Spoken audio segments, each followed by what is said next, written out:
नमस्कार. आज आपण नाचणीचे पीठ कसे तयार करायचे त्याची कृती पाहणार आहोत.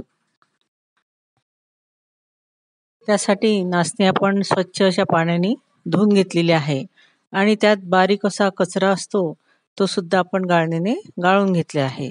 तसंच आपण 2-3 पाण्याने ती स्वच्छ धुवून घेणार आहोत आणि रोळून म्हणजे आपण त्याला गोल गोल फिरवत वरची जी नाचणी आहे ती पाण्यातनं काढून एका कापडावर टाकणार आहोत आणि तो जो कापड आहे तर ह्या असे रोळण्याची क्रिया याला म्हणतात.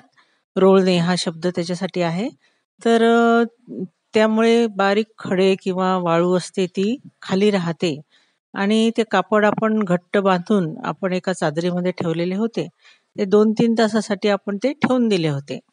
त्यानंतर आपण ते काढून थोडंसं वाळवून आपण ते मिक्सरमधून बारीक फिरून घेतलेलं आहे.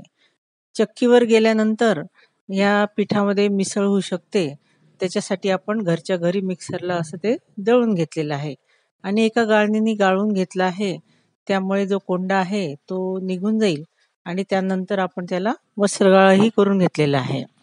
त्यामुळे अगदी रवा जो असेल तो वर राहतो आणि छान असं मऊसूत असं पीठ हे त्या कापडामधून खाली जाते आणि ते पीठ आपल्याला अनेकविध पदार्थांमध्ये वापरायचे आहेत आणि त्याची आपण कृती आता नंतर व्हिडिओमध्ये पाहणारच आहोत. तर माझं रेसिपी तुम्हाला आवडली असेल तर लाईक करा, शेअर करा, सबस्क्राईब करायला विसरू नका आणि बेल आयकॉनचं बटनसुद्धा दाबा. धन्यवाद.